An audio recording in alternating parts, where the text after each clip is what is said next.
Eh bien bonjour à tous et à toutes, aujourd'hui on se retrouve pour une nouvelle vidéo où on va parler du compositing en règle générale.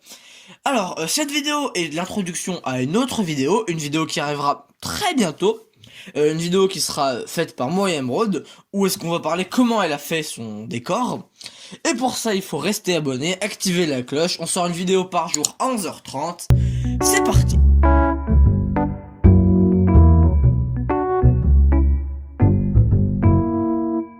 Alors le compositing, qu'est-ce que c'est? Le compositing, c'est simplement le fait de composer un élément principalement numérique à partir d'autres éléments numériques.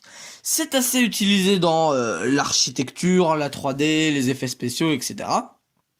En clair, on va prendre une source, par exemple, je sais pas moi, un dessin, une vidéo, de la 3D, etc. Et on va venir les assembler. C'est assez utilisé par exemple au cinéma quand il y a des effets spéciaux. Il y a plein d'équipes qui travaillent différemment. On aura une équipe pour s'occuper principalement, je sais pas moi, par exemple, il y a une équipe même pour les capes de Superman. Il y aura une équipe pour bref, il y a une équipe un peu pour tout. Et après, l'équipe qui va s'appeler l'équipe pour le compositing va récupérer tous ces éléments qui peuvent être des prises de vue réelles, des images en 3D, des dessins, etc. Et va venir les assembler pour former un seul et même plan qui sera vu au cinéma. C'est la principale manière qui est utilisée au montage pour les films, etc.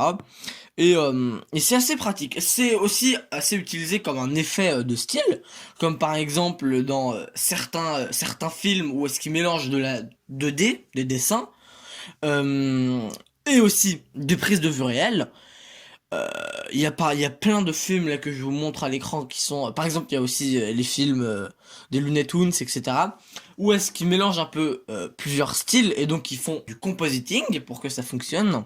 Et c'est aussi utilisé par exemple en architecture, qui est pour permettre à, par exemple, on prend une prise de vue réelle, qui est l'ancien espace, l'ancien terrain que l'architecte va changer.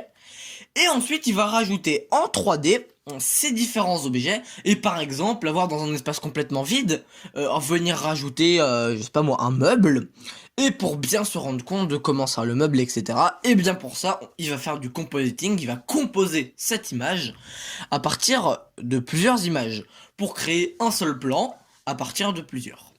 C'est aussi utilisé du coup pour les dessins animés ou de l'animation, mais ça on en parlera dans la prochaine vidéo qui sortira très bientôt. N'oubliez pas de rester abonné. Je vous dis à plus, abonnez-vous.